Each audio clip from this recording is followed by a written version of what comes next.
Connaissance, recherche, sciences, dessin, mathématiques, théorie, physique, philosophie, conférences, archéologie, nature.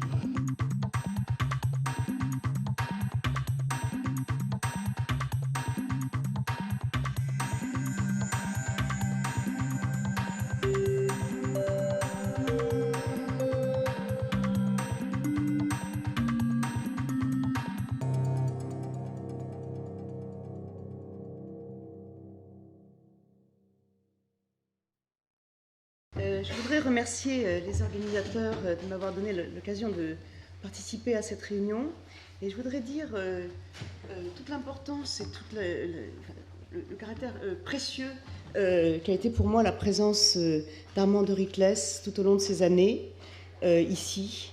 Et je dois dire en tant qu'historienne et philosophe des sciences qu'il est tout à fait remarquable qu'un scientifique aussi pointu, d'un niveau aussi élevé et travaillant sur des choses aussi minutieuses que la paléohistologie, ait cette volonté d'ouvrir la réflexion à l'épistémologie et à l'histoire, volonté qu'il a manifestée de multiples fois à travers un colloque que nous avons organisé ici même au Collège de France, à travers des conférences qu'il a accepté de donner dans le cadre de nos séminaires, à travers les multiples discussions que nous avons eues, à travers des relectures qu'il a pu faire de choses que j'avais écrites.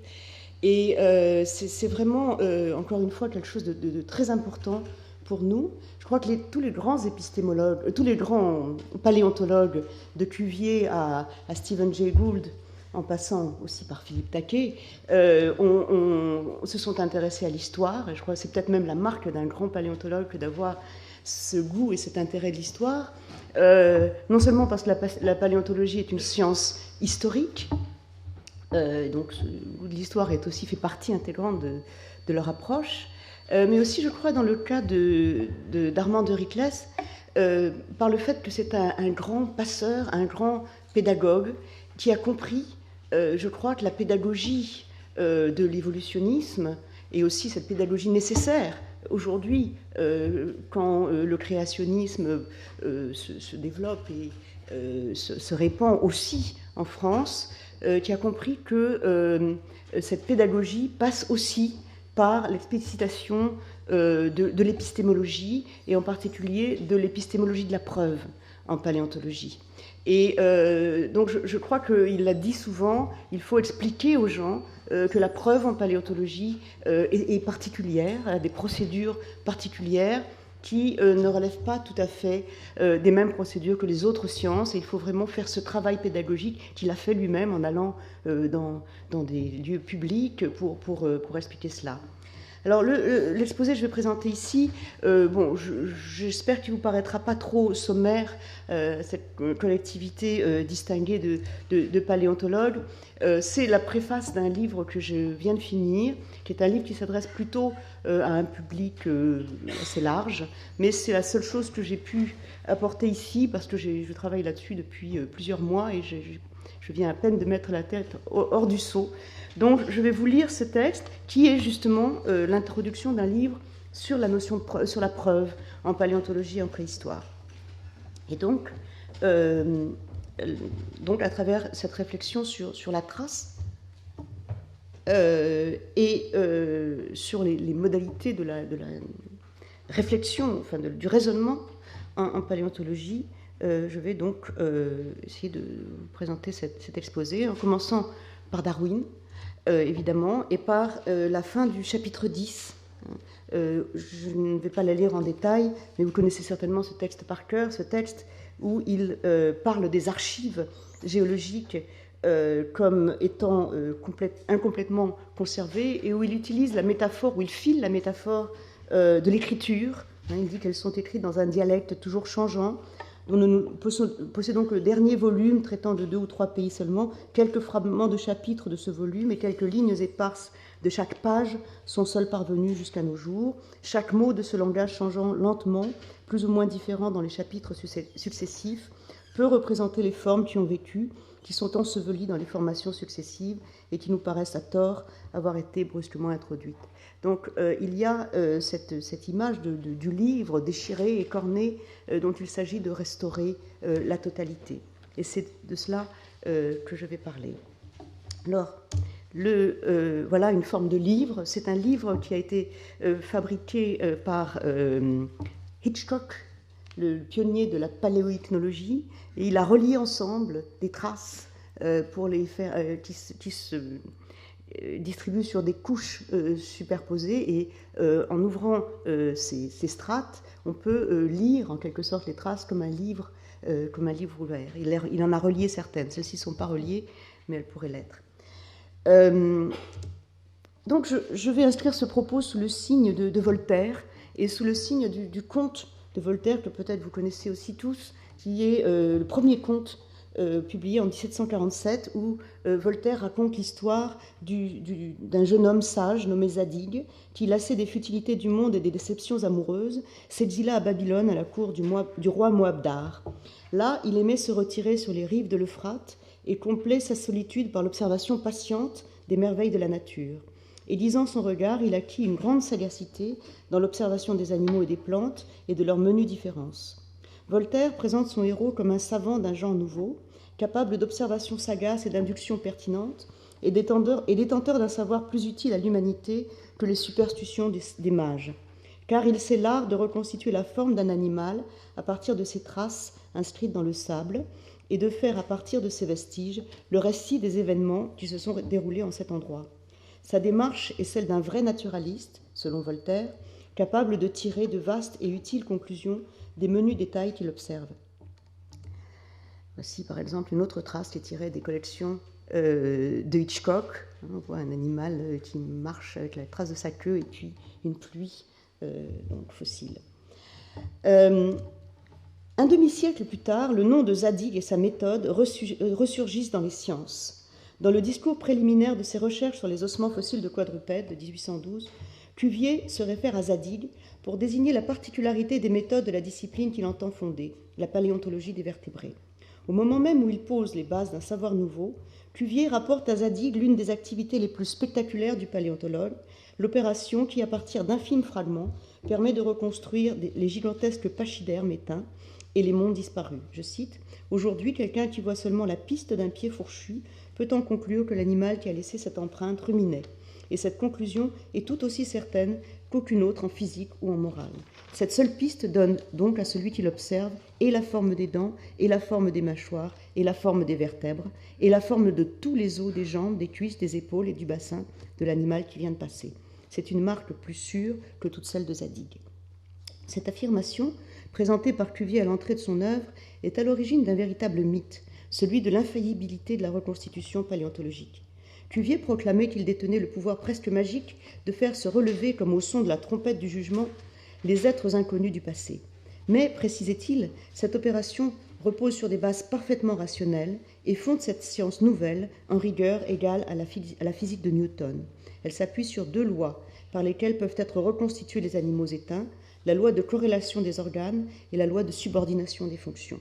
L'anatomie comparée, écrit Cuvier, possédait un principe, voilà encore des traces, des empreintes qui sont celles de dinosaures, mais que Hitchcock, dont je parle depuis le début, a interprété comme celles d'oiseaux. Vous voyez que la règle de Cuvier, quiconque voit une trace peut reconstituer l'animal, ici, n'est pas appliquée par un paléontologue qui se réclamait lui-même de Cuvier, Edward Hitchcock, qui était un prêtre et qui n'imaginait pas l'existence des dinosaures.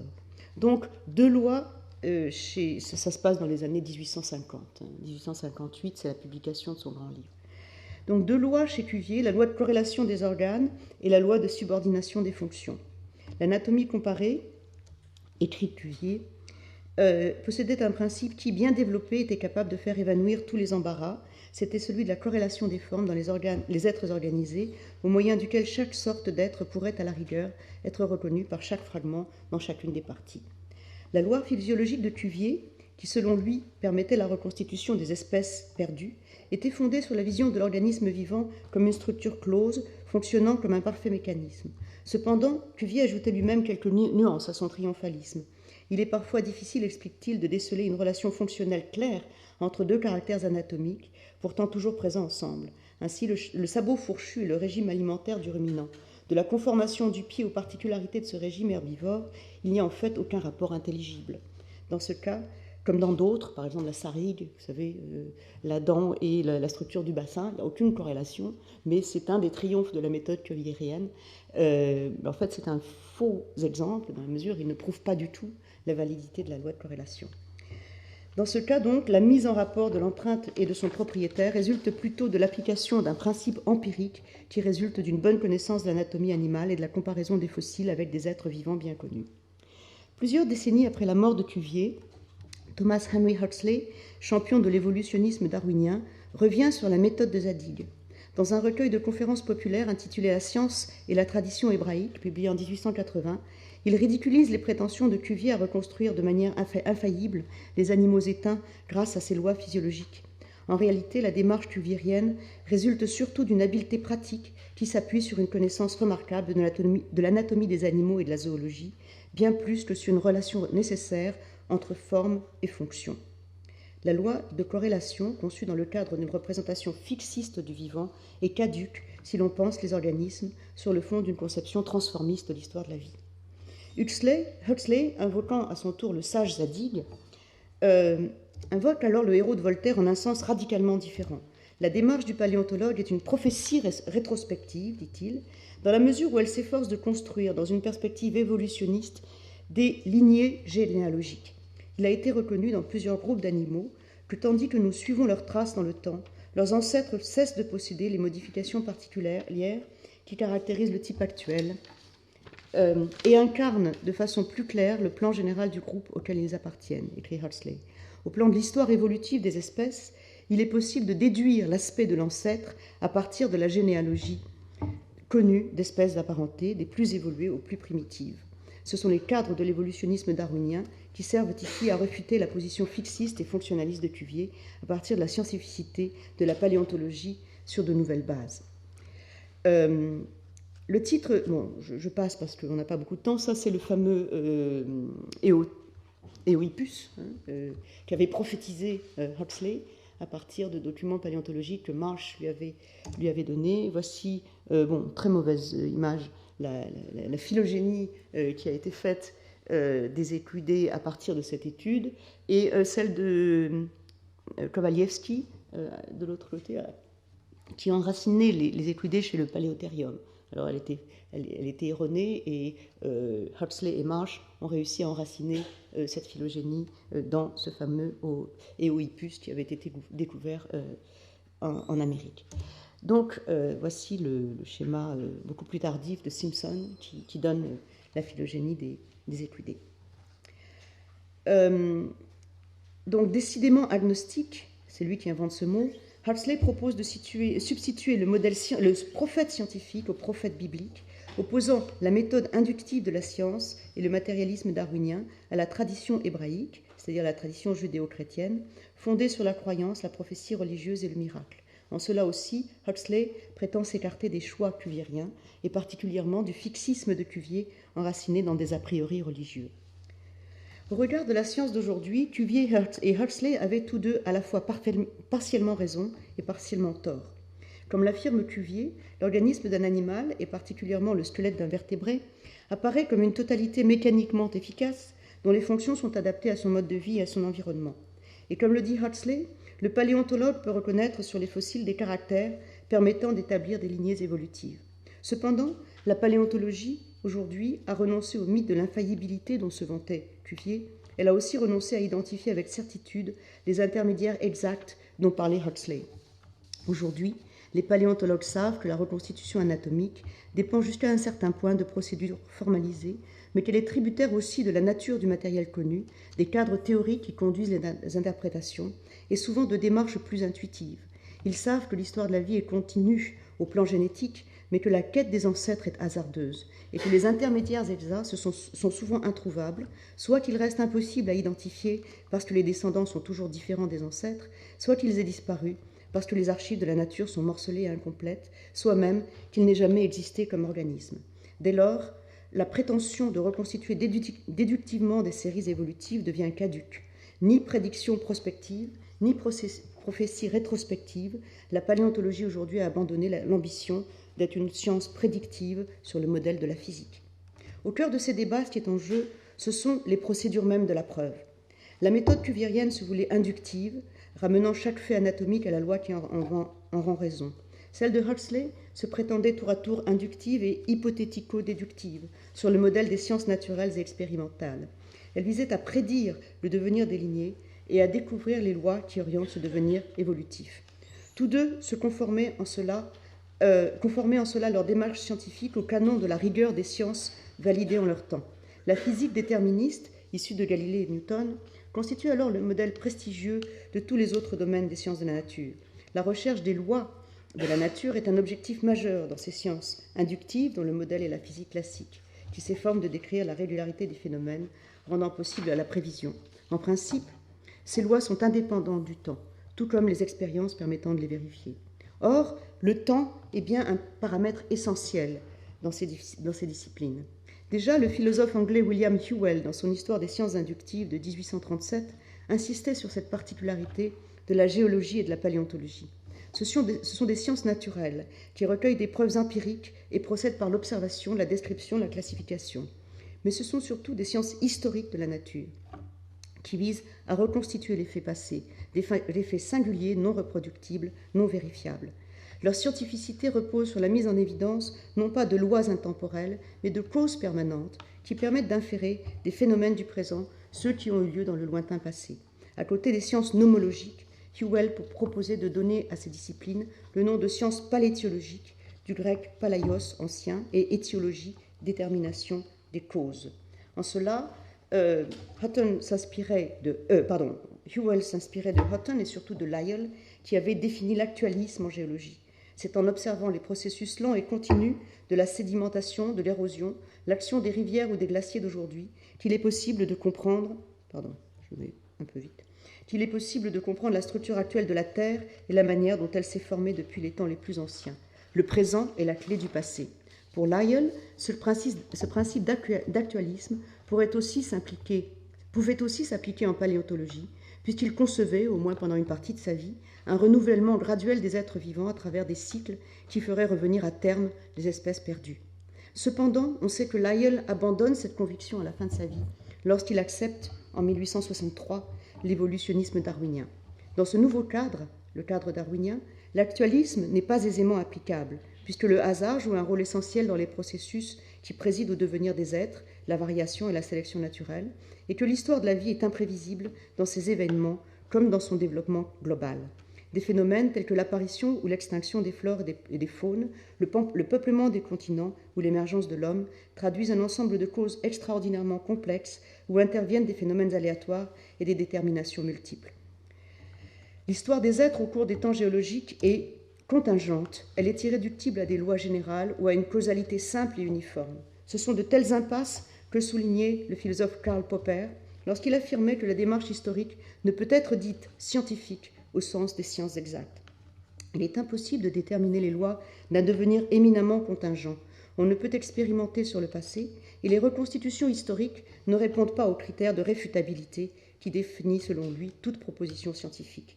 Ces remarques de Popper s'appliquaient essentiellement à l'histoire humaine, et en particulier à la philosophie, à la dialectique marxiste, mais elles paraissent tout aussi consistantes en ce qui concerne les sciences de la préhistoire. Sans doute est-ce en réponse à cette critique que dans un article publié en 1978, l'historien Carlo Ginzburg proposa une nouvelle définition de l'originalité épistémologique des sciences historiques. Ginzburg met en lumière l'émergence tout au long du XIXe siècle de disciplines faisant usage de ce qu'il nomme le paradigme indiciaire. C'est parce qu'elles se fondent avant tout sur le recueil d'indices et de traces pour reconstituer le passé que ces disciplines ne sont pas réductibles aux modes opératoires des sciences exactes. Elles possèdent leur procédure propre, leur paradigme, différent du paradigme galiléen. Dans ce type de connaissance, écrit Ginzburg, entrent en jeu des éléments impondérables, le flair, le coup d'œil, l'intuition. Ces méthodes, qui se situent au niveau du particulier plutôt que du général, de l'individuel plutôt que de l'universel, mobilisant les sens et l'intuition plutôt que la pure rationalité, seraient surtout opératoires dans les sciences humaines, mais la médecine, l'archéologie, la paléontologie mettent aussi en œuvre ce genre de méthode. Ces disciplines dites indicielles font appel, à côté de méthodes formalisées et parfois quantifiées, à des méthodes qualitatives, à la reconstitution d'une totalité à partir du déchiffrement de détails, d'indices parfois ténus, qui mobilisent l'intuition, la sagacité, l'imagination du chercheur. L'hypothèse de Ginsburg était celle d'un historien dont les ouvrages mettent en œuvre une démarche originale, la microstoria, en particulier inspirée de ses réflexions. Mais elle apparaît féconde pour appréhender les procédures de preuve dans les sciences de la paléontologie et de la préhistoire, disciplines indicielles. Elles font usage à bien des égards de méthodes indirectes et conjecturales pour reconstruire une totalité à partir de restes fragmentaires, pour appréhender la profondeur immense du passé préhistorique de la vie. En ces domaines, la notion de trace peut être saisie non seulement au sens métaphorique, mais aussi au sens littéral. La trace, c'est le vestige fossile, mais c'est aussi l'empreinte, qui constitue un objet scientifique à part entière, mais c'est aussi les traces biologiques, telles que les protéines ou l'ADN, qu'on peut aujourd'hui extraire des vestiges fossiles. À cette démarche, qui déchiffre des indices, des traces pour reconstruire des totalités, le philosophe pragmatique américain Charles Sanders Peirce, en 1866, donna un nom, l'abduction, à ses yeux différent de la déduction des sciences mathématiques et de l'induction des sciences expérimentales. L'abduction, une forme particulière du raisonnement inductif, consiste à mettre en relation plusieurs indices pour en tirer des hypothèses plausibles. Elle est, selon Peirce, le processus de l'imagination d'une hypothèse explicative, une inférence logique qui asserte sa conclusion de façon seulement problématique et conjecturale. C'est à ses yeux la seule forme de raisonnement valide dans l'invention scientifique, la seule permettant de découvrir quelque chose de neuf. Le fait est que le scientifique n'a pas besoin de 10 000 preuves inductives, il émet une hypothèse, parfois hasardeuse, très semblable à un pari, et la soumet à un essai. Tant que l'essai donne des résultats positifs, il a gagné. L'intérêt qu'il portait aux indices et l'abduction semble s'être émoussé chez Peirce à la fin de sa vie, mais la notion a été reprise après lui, surtout à la faveur du développement de la sémiotique. Ainsi, Umberto Eco étudie après Peirce les usages de l'abduction. Dans les sciences, elle apparaît, écrit-il, comme un mécanisme créateur de monde. Ainsi définie, elle peut caractériser en effet des savoirs tels que la paléontologie ou la préhistoire, qui visent, à partir d'indices et de fragments, à formuler des hypothèses pour reconstituer la totalité des mondes perdus et de leur histoire. Depuis un siècle et demi, je vais terminer là parce que je sais que je suis en retard, à l'articulation des sciences naturelles descriptives et classificatives et des sciences biologiques expérimentales et quantifiées, biologie moléculaire, génétique des populations, la paléontologie évolutive est soumise à un double régime de preuves qui s'apparente d'un côté à celui des sciences biologiques, de l'autre à celui des savoirs historiques. Elle met en œuvre une méthode hybride à bien des égards bien plus complexe et sinueuse que celle qu'évoquait Huxley. Elle ne peut faire qu'un usage limité de l'induction et de la méthode hypothético-déductive. L'abduction, que définissait Peirce, est peut-être la procédure la plus adéquate pour décrire cette démarche scientifique singulière. Ainsi, renvoyant dos à dos les prétentions de Cuvier et de Huxley à une scientificité pensée sur le modèle des sciences exactes, pourrait-on dire en ce sens que la paléontologie et la préhistoire font bien usage de stratégies de preuve originales et que l'on peut en un autre sens nommer la méthode de Zadig. De même que le héros de Voltaire retrouvait la chienne de la reine et le cheval du roi en chair et en os après avoir observé les traces dans le sable, de même, le paléontologue utilise à bien des égards des méthodes conjecturales pour reconstruire les êtres éteints, l'histoire de la vie et de l'homme à partir de fragments dispersés. Non seulement l'observation et la rationalité, mais aussi la sagacité et l'intuition jouent un rôle nécessaire dans ces hypothèses. Et si ces reconstructions se sont transformées au cours de l'histoire, c'est qu'elles sont aussi tributaires des modes de l'imagination, des représentations philosophiques ou idéologiques et des paradigmes changeants de la pensée scientifique elle-même. Je vous remercie.